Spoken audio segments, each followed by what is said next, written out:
Hello, my name is Reginald Seawright. 18 years old. I was born in the streets of Baltimore City.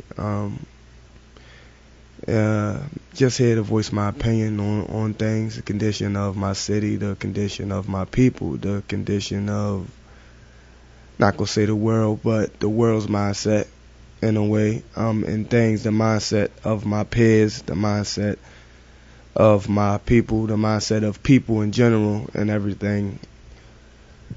And I'm just, I'm just here to talk and see if I can get a message out to people. It's like I look at the world. The world is a bit, how should I say, not lost, but confused, in a state of denial. Go out into the streets, you see many problems. There's many homeless problems, economic problems, social problems, family like just the whole, it seems that people's is a bit of the infrastructure. They starting to fall down a bit, and people often ask why. Why are these things happening, and why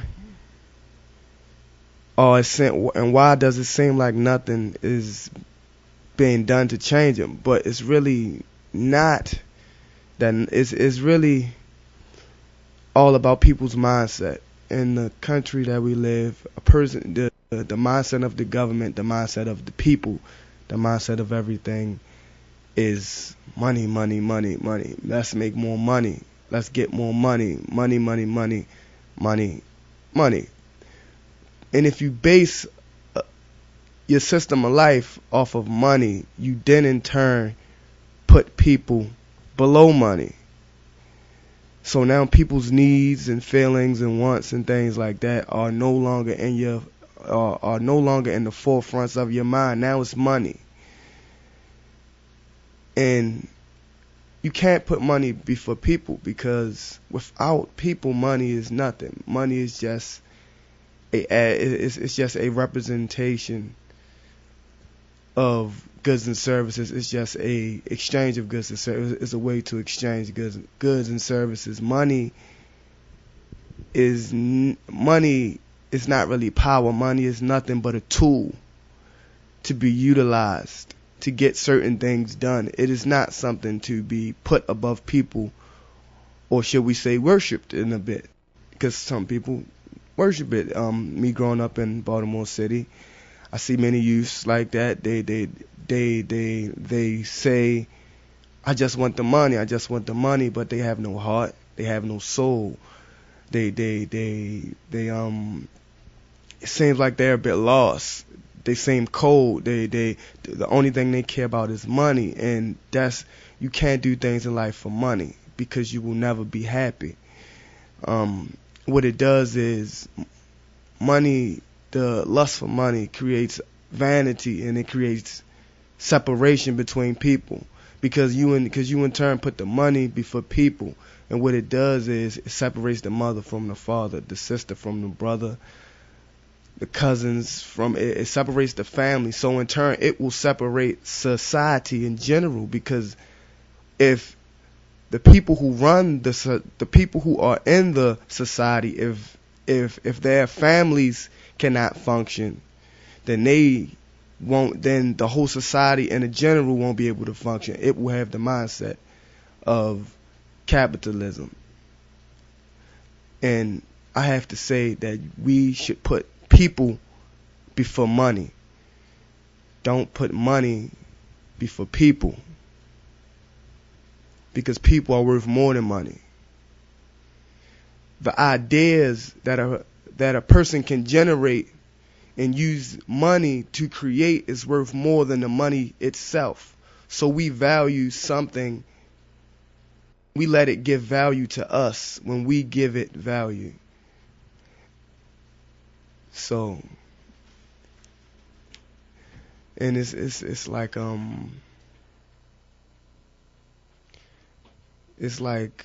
to my people is we have no unity. We have no unity. We have no pride with between it. Like, we have no pride. We to the people in my generation. I'm 18 years old. To the people in my generation, we have no pride. We have no unity. We have no pride in who we are. One of the reasons we don't have pride in who we are, because we don't know in general who we are. We don't know in general who we are or what we want to do, because if we don't know where we're coming from, then we're never going to know where we're going.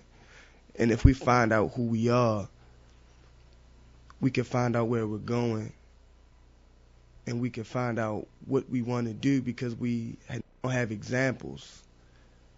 All of the examples that we look at and look up to are examples of Caucasians and not our own people. And if someone comes to our own people, if someone comes from our own race, that's a good person that's setting the example, we will get rebellious and don't want to accept them and say this and that and put them down. And we should want to look up to our own people and get pride and pass these stories down on to our children's children, and so they can have pride, and they can have, because the pride in who you are, the pride in your culture, the pride in your history, it creates the motivation for you to get up and do the work that you have to do on a day-to-day basis. So our people are not motivated because they don't know who they are. And they don't want to know at this point. They just want money. They just want the car, the clothes, and everything. And that's not the way our community is going to be fixed. We need solid. We need to be solid. We need to be together in all these and all things, because if we don't unify, we can't face the problems that we need to face, that's here and that's blatant. All the homelessness, all of the problems, the homelessness, the schools, all these things that we face, we need to face them together, because separately we can't face them.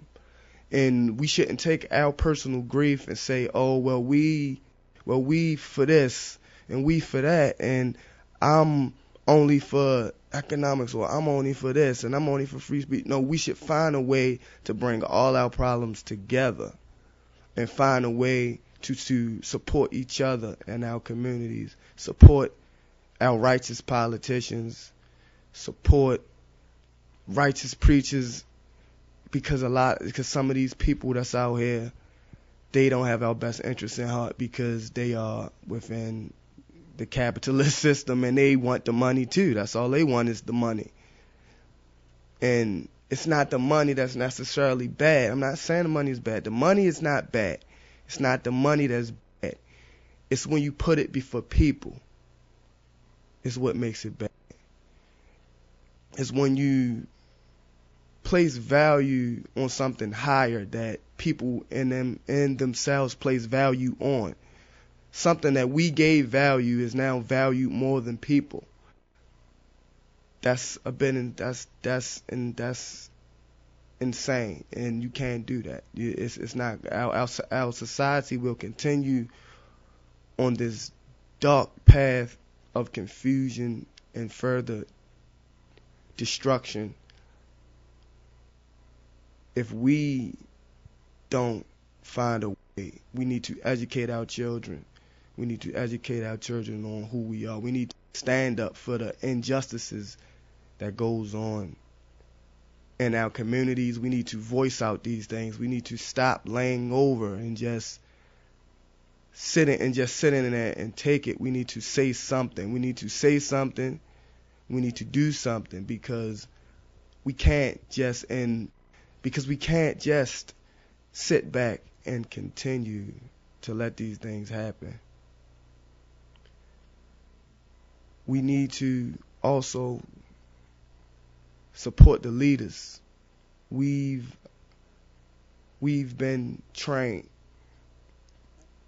slavery to naturally. This is something Willie Lynch had to make a slave to naturally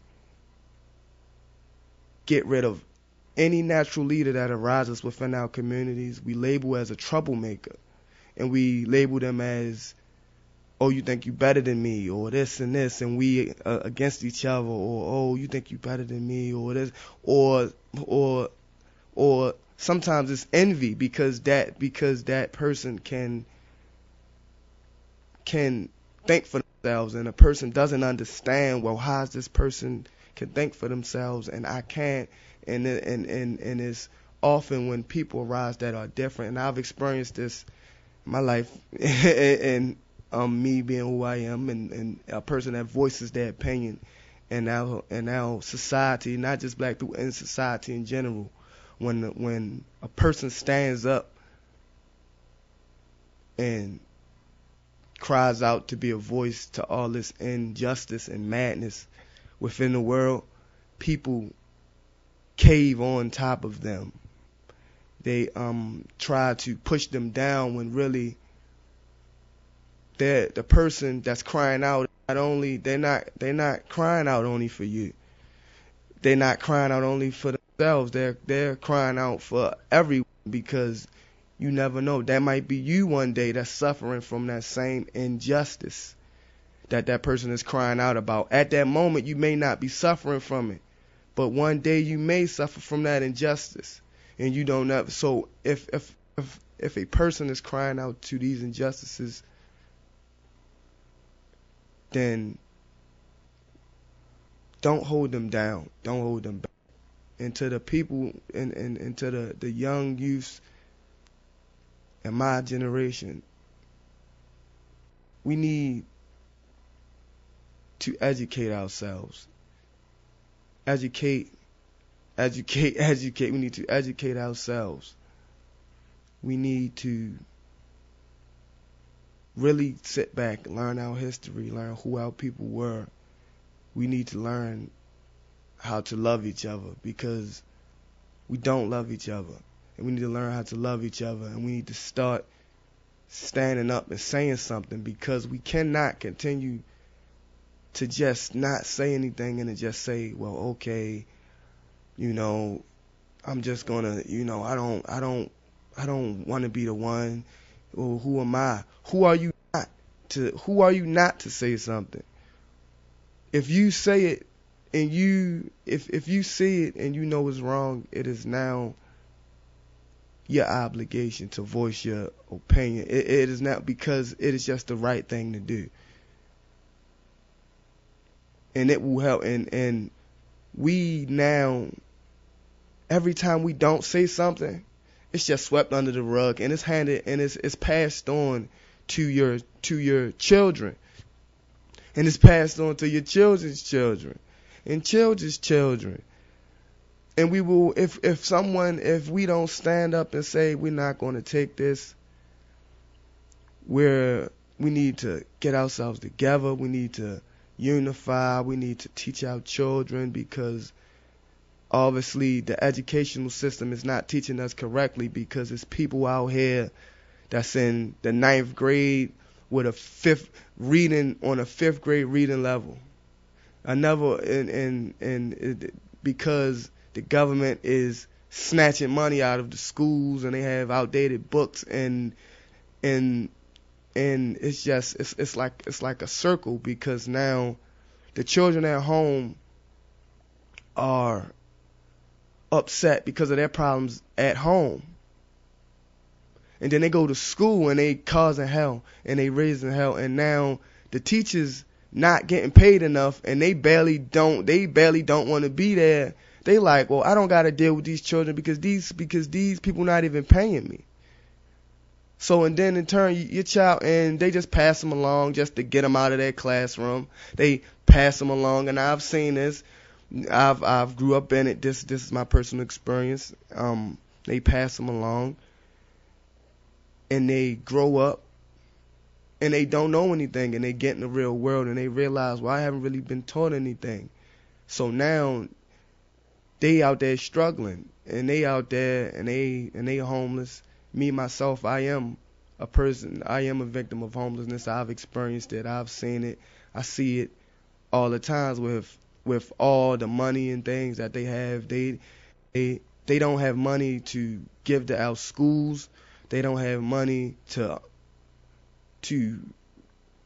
house these people, but yet they have money to build new things and take the city and make it look pretty, and they have money to do all these things for Planned Parenthood and all these different unnecessary things, but yet we are not even focusing on the most immediate things: hunger, suffering, education.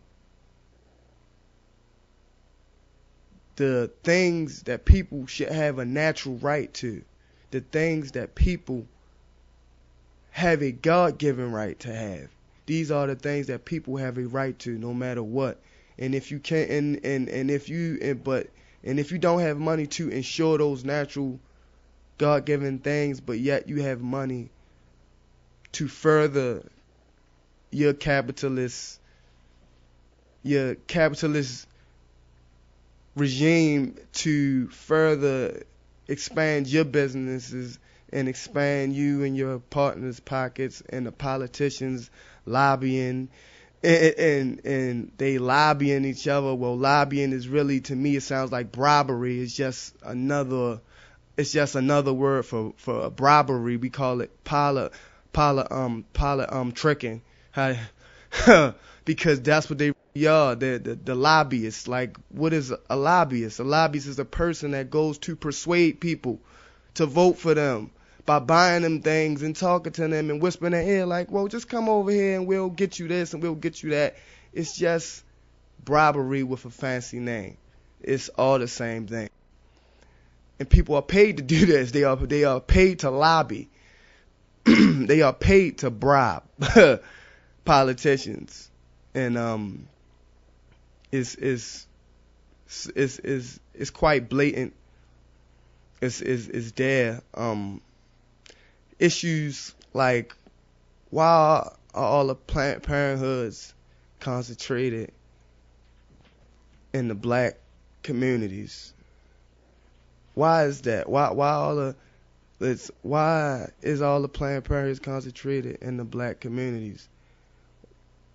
Why do they underfund our schools?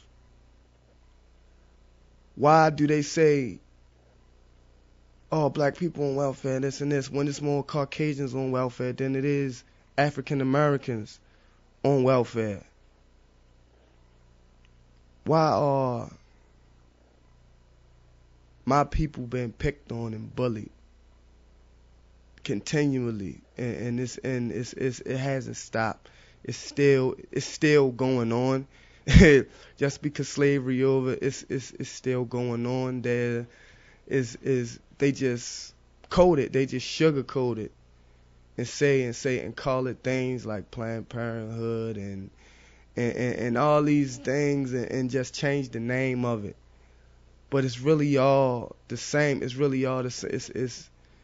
They force us into this capitalist mindset, this money mindset, and that controls us, because then it forces us to do things we normally wouldn't do.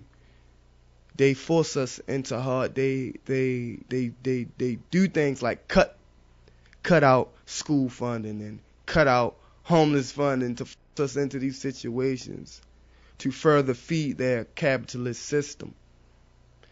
And the more we keep feeding it, the more money they have to make it grow, and the more money they have to further keep people in it. We feed this system. The people feed this system, and the people have the power to end this system. All of the problems in our communities that we face on a day-to-day basis, we all have the power to get rid of these problems. We all have the power to get rid, but we don't even realize it. We don't even realize that we have the power to get rid of these problems, because we are all because we all think our burden is the heaviest. We all think our problem is the heaviest and no one else understands our problem. When really we all going through the same things in life. We all bleed. We all have to eat. We all have to sleep. We all have to go to the bathroom. We all people living the same problems. And when we realize that we all are all people living in the same problems, and we realize that, okay, we are having the same problems. Why are we having the same? Why are all of us having the same problems? And the only people not having those problems are the people up top, divine, making all the laws and handling all the money, and they handling all the money, but yet they giving money for these unnecessary things, but yet people are homeless and hungry. In America, the so-called richest country of the world, people are homeless and hungry. Is the money, they use money to bail out banks that fucked everybody over. The banks fucked everybody over, but yet they continue to give them money. Why couldn't they just give that money to the people that's out on the streets hungry, and the people that need homes, and the people that need houses, and the people that need to go to school and go to college and do all these things, but yet they have money to give to banks. They have money for unnecessary wars. We in America's in other people countries saying they are liberating them, and they dropping bombs on civilians, and they doing all these things in these countries that have nothing to do with them. I don't understand why America has to be in every conflict, and it's costing the taxpayers money. So it's not even like they doing it on their own money. They doing it on our money. Over in countries where they don't live, they haven't lived there, and they're not the people who grew up there. They're not the families of people who grew up there. That is not their country. But yet they're in that conflict. It has to be something up with that. It has to be something up with that. If they're in other people's conflict, it goes back to that capitalism thing. They're really over there because it's something of interest that they want, or it's something they feel like they could get from that country. Is why they're over there. And they have all this money. We spend so much money on defense, but yet barely any money goes into social programs. It's madness. It's madness. It's that capitalism that's breaking people down. It's that hate. It's that separation of things, when we should all be trying to unify these things and find a way to bring these things together. We are further separating them. And the more we separate these things and say this is this and this is this and this is this and this, the further we are going to lead into destruction. The more destructive things are going to get. And I see it every day within my community, especially within my community. Baltimore City is a pretty tough city. It's more than pretty tough. It's quite a rough city. It's crazy. It's like a jungle, and it's like I walk around and the people that I see especially African American people, my people, the people that I see, they have no hope. They look hopeless. They look sucked of all the energy in life. They look drained. They look depleted of all the energy in life, and they like, if I just go and get me a job that's enough to pay my bills, and just people just leave me alone, then I'm gonna be okay in life, and I'm gonna just stay to myself, and I'm gonna leave everybody alone, because the world is just so this much of this bad place, when the world is really not that bad of a place. It is because that's the way people make it, and that's the way the system is set up to make it, because people being angry and upset and depressed makes them want to spend money, because they don't feel complete within themselves. They go to spend more money to complete themselves. People often, and especially in the African American community, buy things that are necessary. And to complete themselves, they do these things to complete themselves and make themselves feel better, when it's never gonna make them feel complete.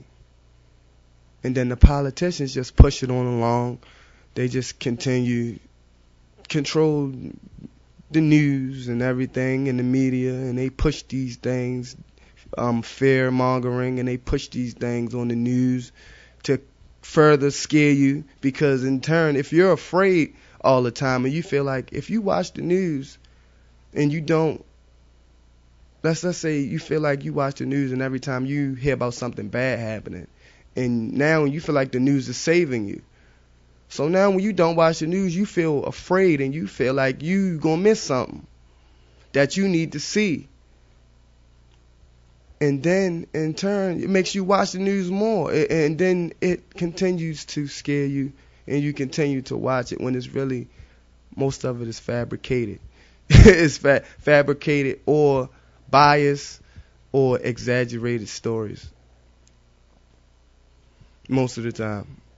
People always like to ask, they say, why do you try your best to care so much? Why do you try your hardest to help? How do you try your hardest to help? Why is that what's on your mind? Because when you sit and you think about it, and you sit back and you think, all of everything that goes on doesn't just affect us. It doesn't just affect us. It doesn't just affect you. It affects people next to you. It affects everyone. Everything you do, everything it touches people. It touches everyone. It touches everyone on this planet.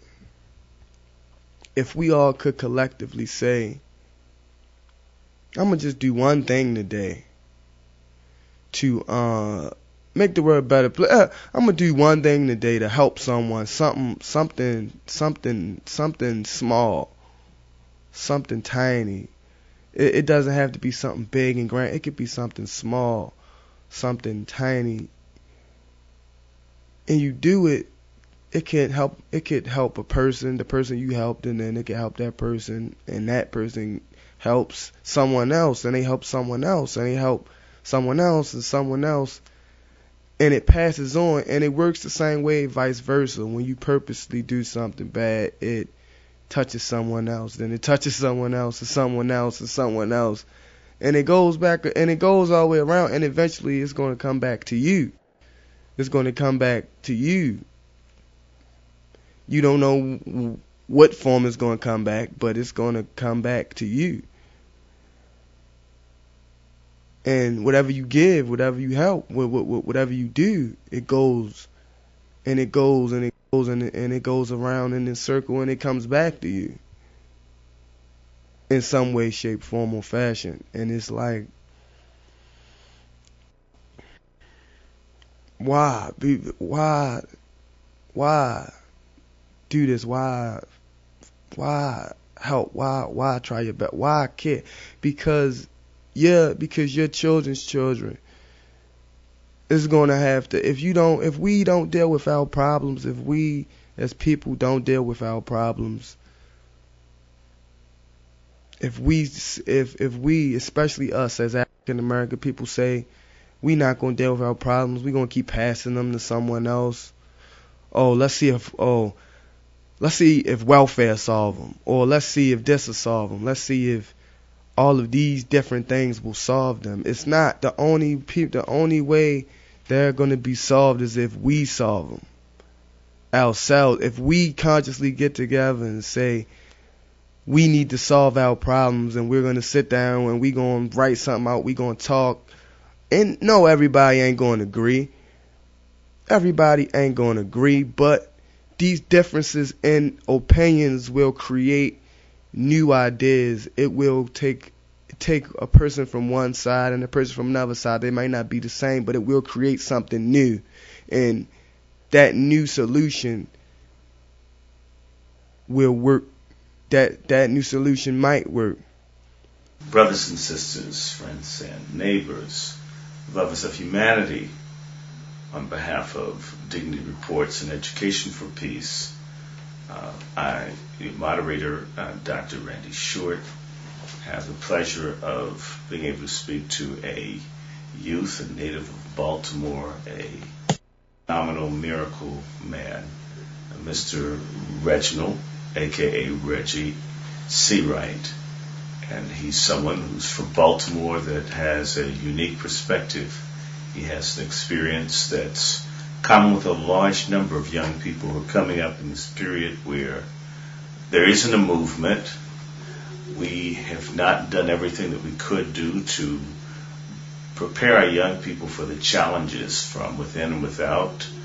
And yet, here we have someone that loves to read, wants to learn, wants to help others. And I just thought to ask him about life. What does he see?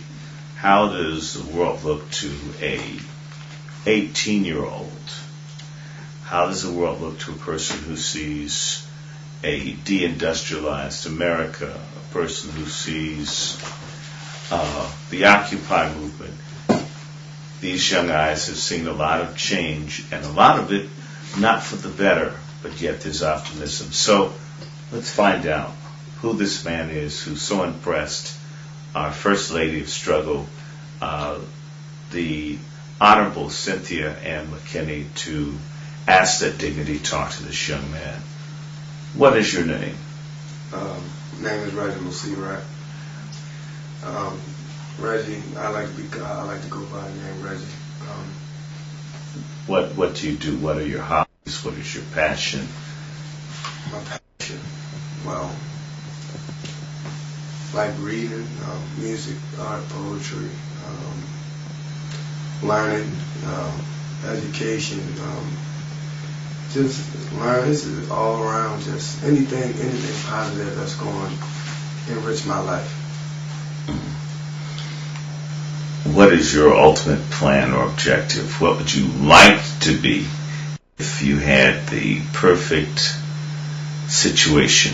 What would you like to see yourself doing 4 years from now? 4 years from now, wow. I guess 4 years from now, I could see myself probably setting up programs for youth, speaking to youth, speaking in general, poetry, art, music, getting message out there of unity, harmony, peace, just helping my people, unity between black people, between African Americans, and really all people, but first we need to focus on our people, but unity in general. You're a native of Baltimore. You're, at least to your knowledge, at least a fourth generation Baltimorean. What is your city like? What do you see in Baltimore or BMO? What is Baltimore like? Baltimore it's like, what's the word? Battleground. a survival, all out. Get what you can, take what you can from. Baltimore is not. It's not good conditions. It's kind of substandard.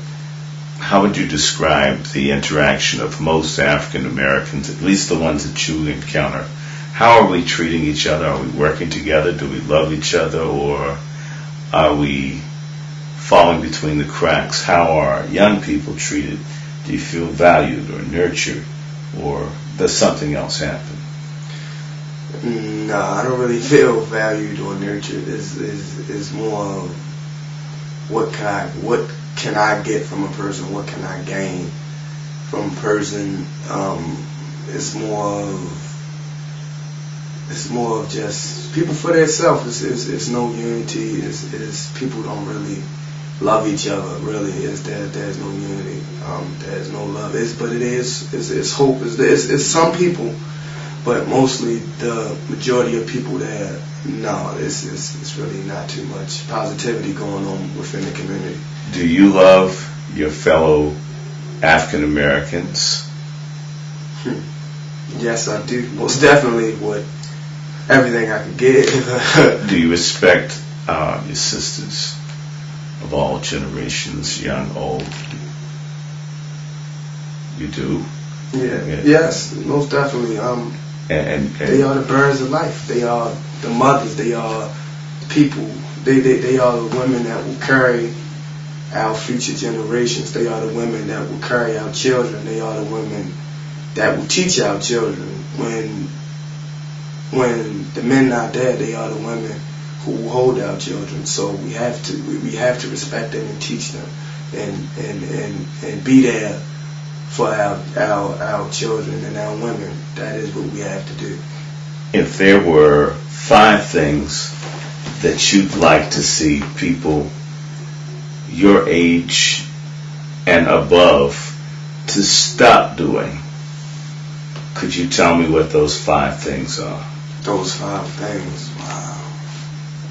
You can use your fingers or your hands. Stop killing each other over money, shoes, or materials, or anything.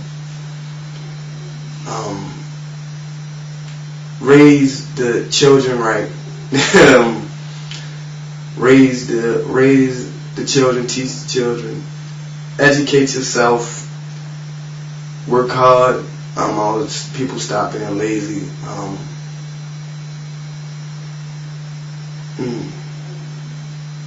Stop stabbing each other in the back. Stop putting money over each other. Well, maybe I already said that one. No, you didn't. So, number 5. Oh, I forgot number 5. Go ahead and try it. Number 5. Stop with the drugs, the drinking, and the sex, and everything, because it's not helping. It's not helping. You know, or at least, people don't change overnight, but at least be open to at least explore the possibility of something different. Look at something different. Don't get our minds out that box. I feel like our people are in the box. We need to get ourselves outside that box, see the world, explore, and learn, and educate ourselves. You're a very positive person, so I know, in as much as you were able to give me 5 things that people need to stop doing, could you tell me 10 things that altogether, at least 5 things that you absolutely love about people, your own people, no matter what you see going on, and at least add to that another 5 things that you you think people are doing that they need to do more of. So you can do your fingers again, but I want to do for everything that we could be doing better. Some things that you do see some people doing, and things that you love about your people, no matter what the situation surrounding them is. So do that for me one more time. No matter what the situation is, 5 things you said 5 things that people should be doing. Mm-hmm. No, 5 things that you see people doing. Maybe more could be done, but say some positive things, because someone does something positive, and I don't want to overemphasize negatives, because I know that there are good people in Baltimore. I know there are good people all over the world, and I know that you know there are treasures, and so I don't want to just emphasize those things that are. And I know that you're a positive person, and I know you're able to give me some great things. It may not be as much as there should be, but it's out there. So I was going to try to hit you with that again. Well, it is some people out there. And organizations or things or trends or something, whatever it is. Don't feel we're just talking. We're trying to kick some knowledge, trying to let someone see, those that hear this, that we still are positive. There's still, so also 5 good things that you see about people that happen to be African Americans.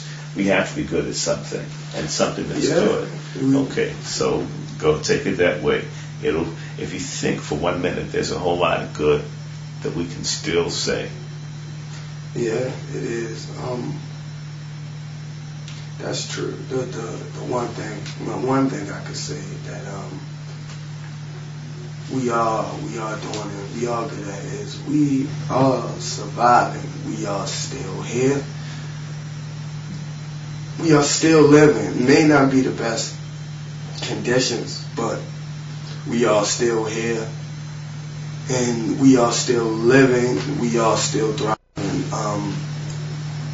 We may be held down. It's more of pressure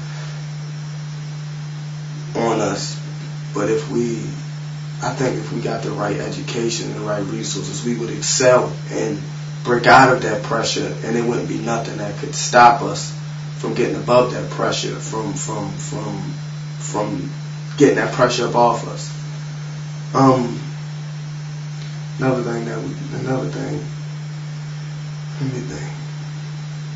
We can come back to that. I'll still hold you to that. Who inspires you? Who are some people that you look up to? What do you draw inspiration from? Religion, music, family, church, state, art. Some things that inspire you as a young man. Some things that inspire me. Some artists. Such as? Bob Marley. I like Bob Marley.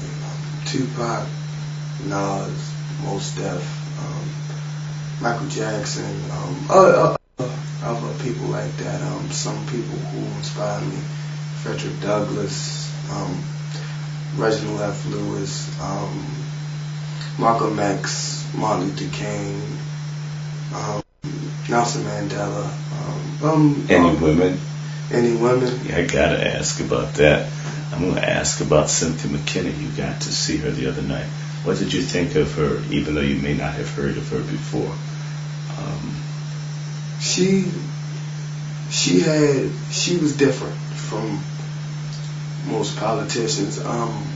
When she came on the stage, I felt she was very genuine in who she was. She was very genuine, and she had a real good message.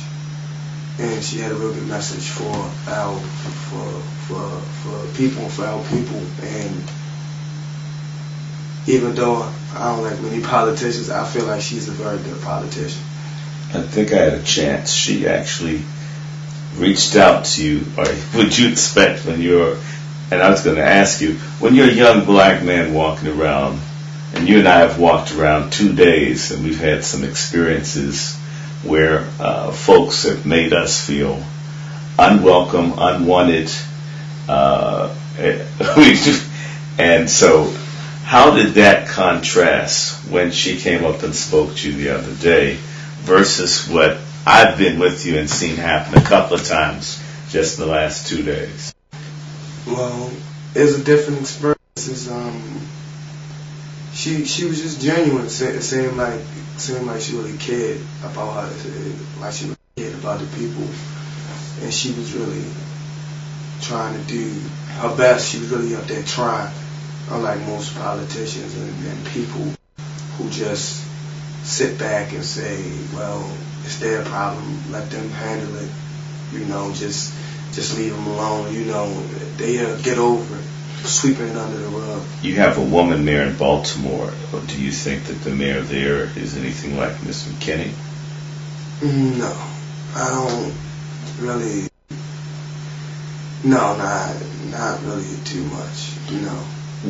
What's the education system like from your experience in Baltimore?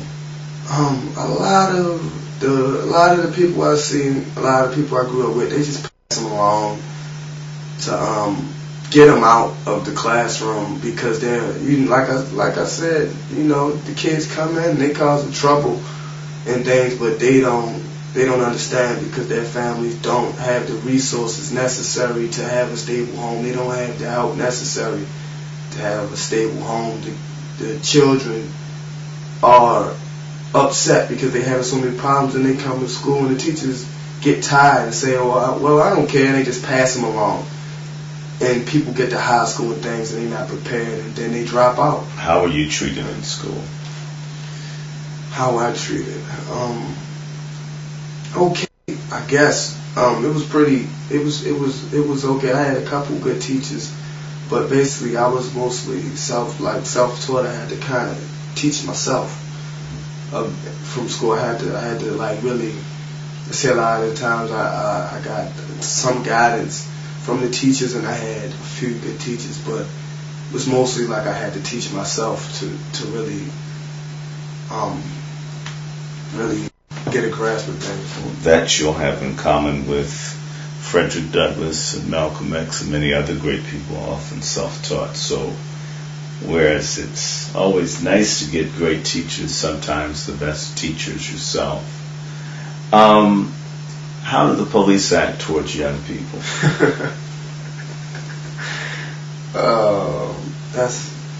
Have you ever had a situation with any of the police? Yeah, I've had a situation. Had some police don't care how old you are. They don't really. They discriminate. It's all types. I actually had experience one time. I was in school uniform. I had on khakis, and I had on a uniform shirt. And I'm walking up the street, and I see a friend of mine, and I give him a 5, and the police pull up on me, and they grab me up, and they say I just committed a drug transaction. I'm only 11 years old. I have on a book bag, a school shirt, and some khakis. How am I doing a drug transaction when I have on a book bag, a school shirt, and some khakis? Why am I'm only in about the 7th grade at this time, so I never knew what none of that was about. And they put me on the car and grabbed everything out of my pockets, threw on the car and everything, and all types of things like that. Do you remember anything that they said to you? Yeah, they was like something. They said they told me you lucky this time. Something. You lucky, and get your shit out the car. Were any of the officers black? Yeah. They were black. If you had to say or estimate the police, are they all the same, irrespective of whether they're black or white, or are black cops worse, or white cops worse, or just in general they don't treat people well? They just don't treat people well at all, right? Have you ever seen police do anything other than being brutal and disrespectful? Have you ever seen police to be corrupt? Have I ever seen police? Or heard or seen something that just didn't seem proper? Quite often, but it's like that sometimes. Okay. We don't want to say too much in that because. Where do you live now? Well, I'm really in between homes. I'm really have no stable home. So I'm pretty much homeless. I don't have a place to go to lay my head really.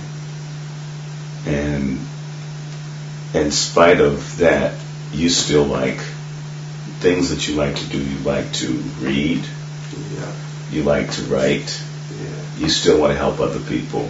Yes. You're not using any kind of drugs, alcohol. You're not trying to make children.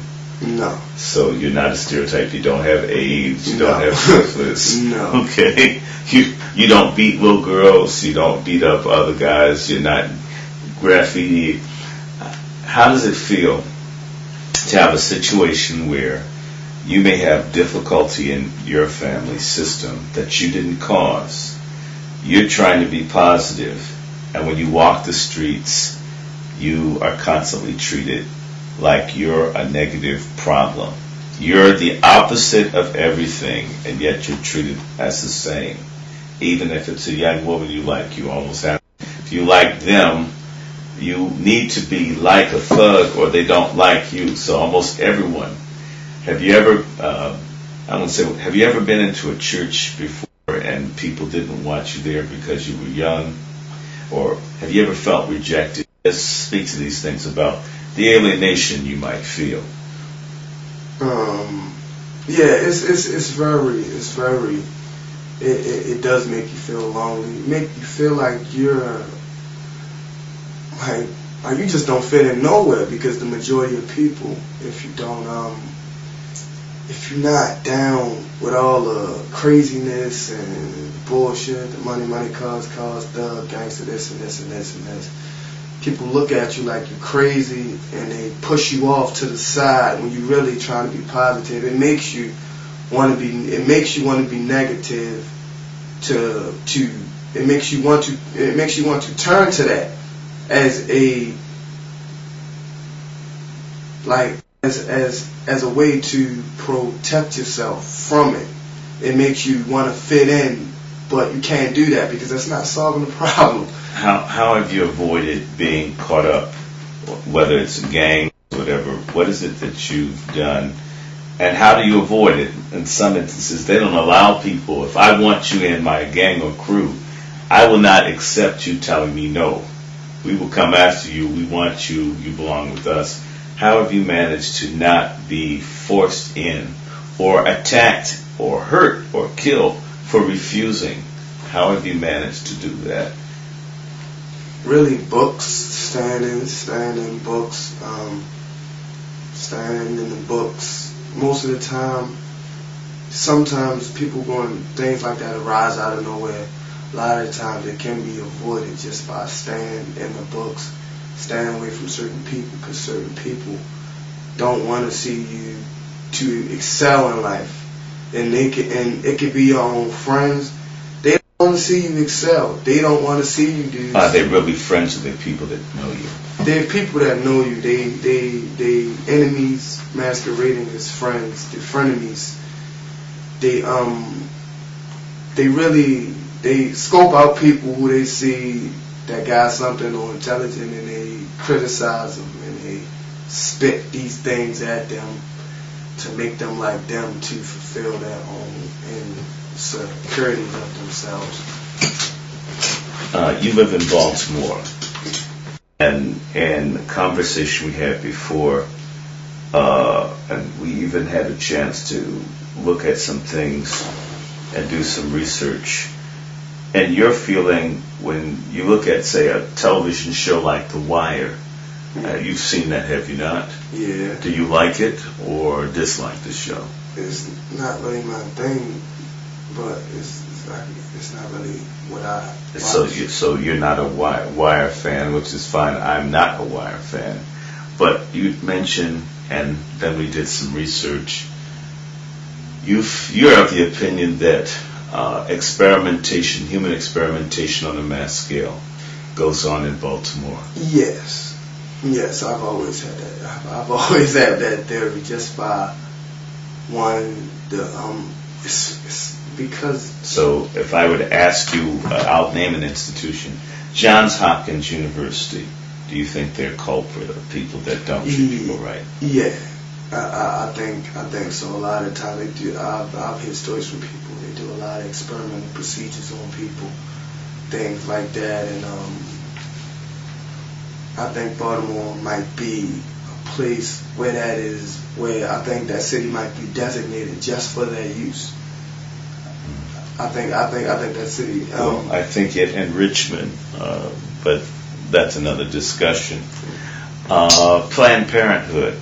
Have you noticed? I met you and we were on the same block as the Planned Parenthood. And you seem to think that there are lots of Planned Parenthood in your area, only in places where blacks live. That's your observation, walking around. As a person that doesn't drive, that walks, you notice that it seems to be.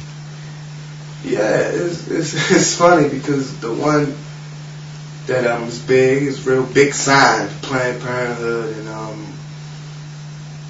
it's right downtown. It's like right in the middle of downtown. It looked like a Best Buy. It was so big. Yeah, it's real fancy. It's dressed up all nice and everything. It's right in the middle of downtown where everybody can, where all the earth and where all the people could just access it so easily.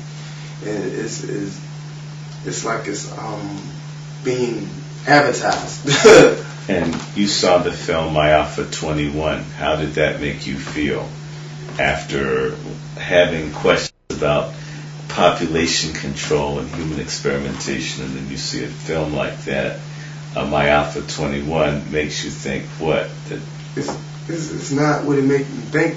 It just reconfirms what the feelings I've already been having. That there's something out there trying to hurt people. Yes. Who happen to be of African descent. Yes. That live in the United States. Yes, right. And in the city of Baltimore in particular. Yes, right. You mentioned that in Baltimore, a large number of people that are black, you have the impression they feel defeated or left behind. Yeah, they feel left behind, or you can see it on their faces as you walk. People just look sucked of all the energy that they have, all of the fight. It feels like they just look sucked, and they lashing out at every little thing. It's just every little thing makes them lash out, and it's just because of, and truthfully, most of them probably don't even want to be like that, or they don't understand why they're like that because they don't know. It's very moving. It's a very moving thing. Me trying to stay positive and in that city of so many people that's destitute. How does, from what you can see, does Baltimore differ from Washington, D.C.? Because you have the same situation, a black population that's being gentrified and pushed around and shoved. Do you feel any difference between the two cities? They're so close, and in some ways they're so different. In some ways they're so the same. They're two Upper South cities, just minutes apart. And sometimes they're identical, and then sometimes they're worlds apart. How do you see the two?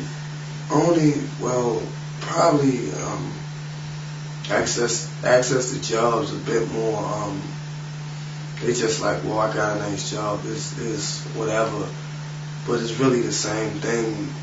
It's just only reason you have a job is because you're near the capital, and the capital needs. So there's federal government, state. Yeah. So would you say if you had to compare a person from Baltimore and D.C. on the average, people in D.C. are a little more phony or a little more insular? They don't get it because it's not hitting them like. Yeah, they don't really understand it that Baltimore not like D.C.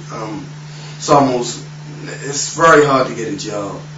it's extremely difficult to get it. It's extremely difficult. Do you have a job? No. Have you had a job? No. Have you ever had a job? No. Do any of your peers or anyone that you've been friends to have one? Yes, some people. But is it rare or common, or like now and then you run across someone that has something? Now and then it's rare, but most of the people in most communities, they don't have a job. No.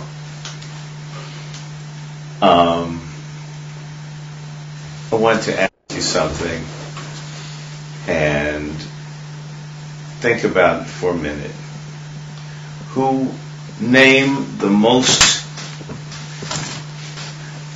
Tell me a little bit about what you believe in terms of spirituality. Are you Muslim or Jew or Hindu? And how does this, or Christian, and how does this help you? How does this help you try to be positive? What do you believe in? What do you think that you turn to that keeps you going, that you could both get in touch with, I guess, the supernatural, and also be positive towards other people? What's your source? My source? Mm-hmm.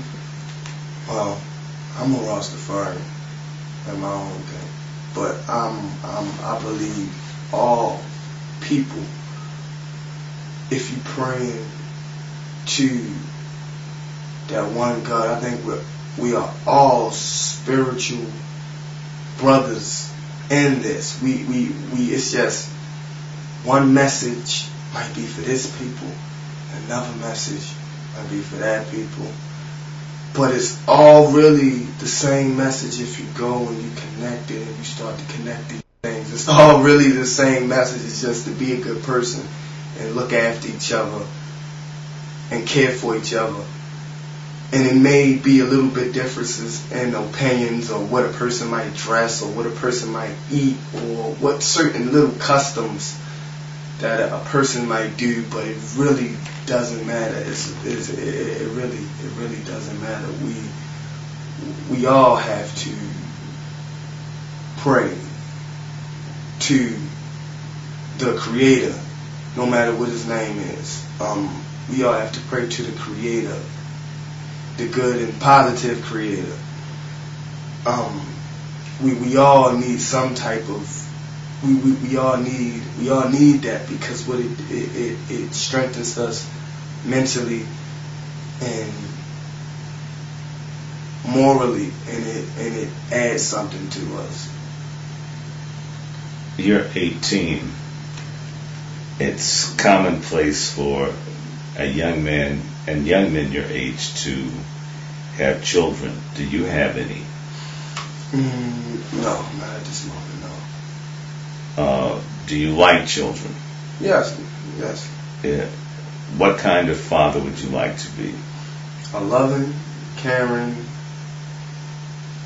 raising, teaching, guiding, and protecting and providing for my children. I would love to be there at all times and at all moments, and be there as much as I can to guide them along in this journey we call life, to guide them, to educate them, to be there, to help them. Do you see a lot of fathers like that?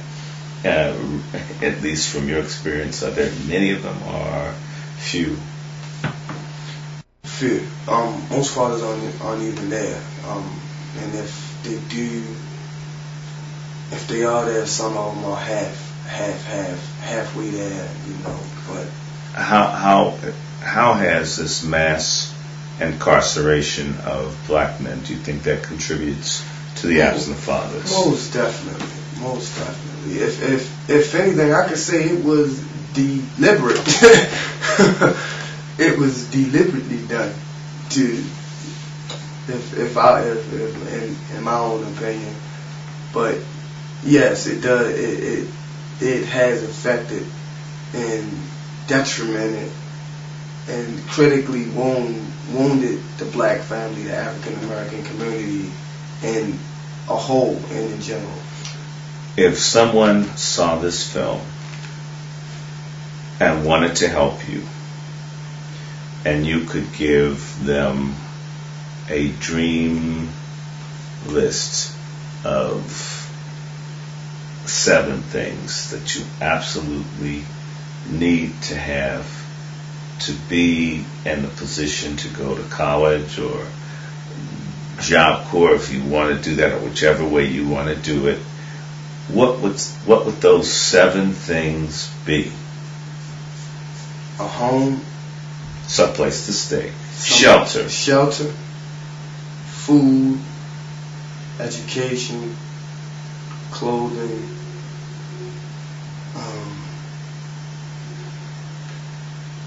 things to take a bath and wash up, but just. So that would go under shelter. Shelter, okay. So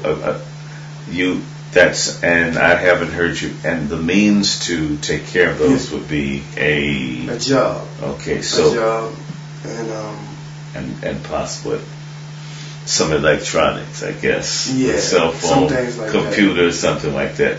You don't have a computer, do you? No, I don't. So how do you access the net or any of that? No, I don't. So you don't use it at all? I go to the library, but that's very competitive to get on those. Yeah, and a lot of the people down there are the homeless people. Isn't that interesting to you that the library is free and the homeless people go, even for no other reason than to be warm, and yet other people don't read or take advantage of a fairly decent environment? So, I don't know, we went around to some of the museums and things. Did you see many people that look like us? No. No. We went to a library and that was full of us, but they were more or less homeless. Yeah, homeless and looking at porn or something. Yeah, porn or something, a social networking site or something like that. I was going to ask you, what is your thoughts on gangster rap? What do you think about a lot of the hip hop culture? Man, that stuff poison. Some of it is good if you have a message.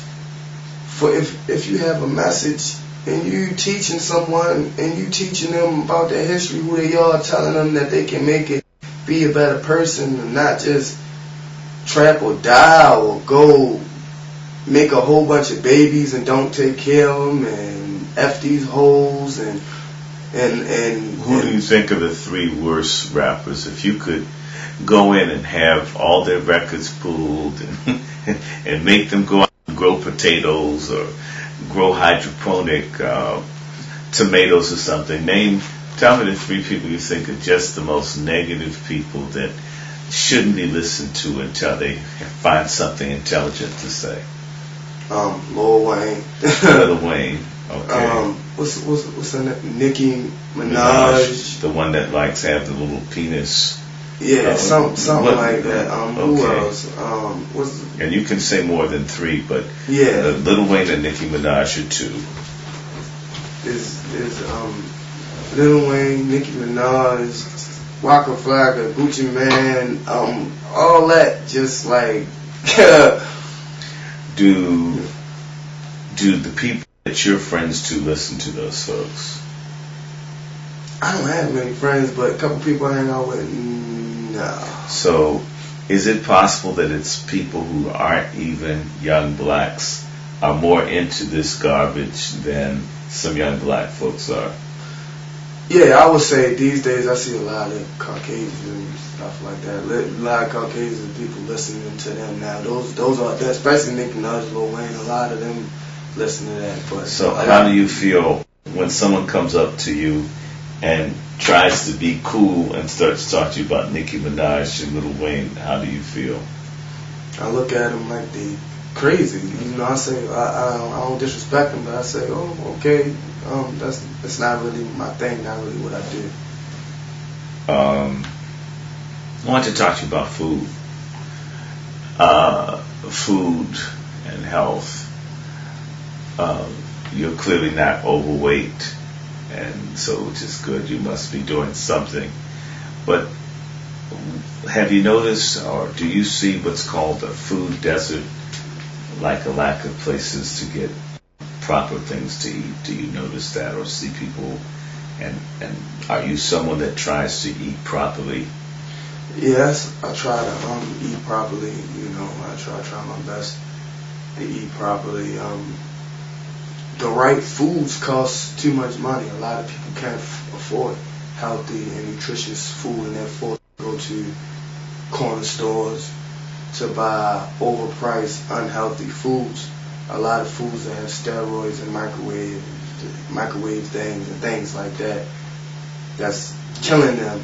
But they're forced to get it out of convenience because they don't have cars and things to go to the market and things like that cause those problems.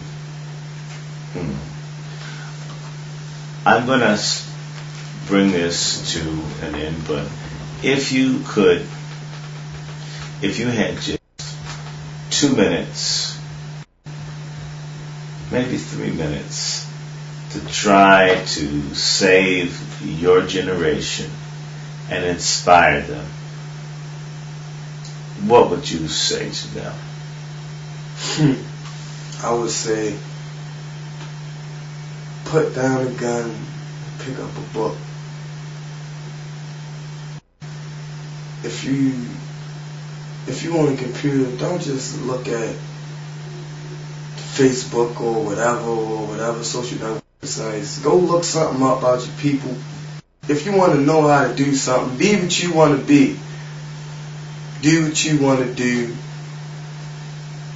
And search it and find it and go out and grasp it endlessly. Go out and continue to grasp it. Continue to grab it and try to get and try your best to get a hold on it, because you can do it. It can be achieved. You can overcome it with your mind. Can overcome all those doubts if you put your mind to it enough. It will. You can overcome all those doubts and fears that you have about yourself. You can overcome it, and anything you want can be achieved if you put your mind to it. It just takes hard work, and it takes education, and it takes an opportunity, someone just giving you a chance. And it takes you, it takes your mind. It starts with who you are and where your mind is at, because you can move your body as much as you want to. It's not if the body is not in sync with the mind, then you won't do it. It won't work. You have to use your mind, and you have to feed your mind. You have to nurture your mind spiritually, mentally, and physically, and they all have to combine and work in a unit. It takes those three things for us to really achieve what we want to achieve. It takes some work, but it can be achieved. It's not just something. It's not a elusive and far off dream. Dreams come reality through work and thinking and planning and going after it and having faith in it and putting your heart to it makes it a reality. A goal is just a dream with a date on it. And that's what I would tell my generation. Thank you, Reggie C. Graves. God bless you, all of you that hear this. Share it with others. On behalf of Dignity Reports and our esteemed First Lady of Struggle, the Honorable Cynthia McKinney, and our producer, Miss Josh, who has Education for Peace on YouTube. We thank you for listening. We hope you're inspired. Believe and love our young people. They have value. Our future, our young people. We have no future. If you'd like to help this young man and be in dialogue with him, you can contact us. You can contact me directly through my email, which is wrandy@gmail.com, or you may respond through the website. We do reply. Have a blessed and inspired week, year, month, whatever time that the earth goes around the sun that suits you. Thank you. Bye-bye.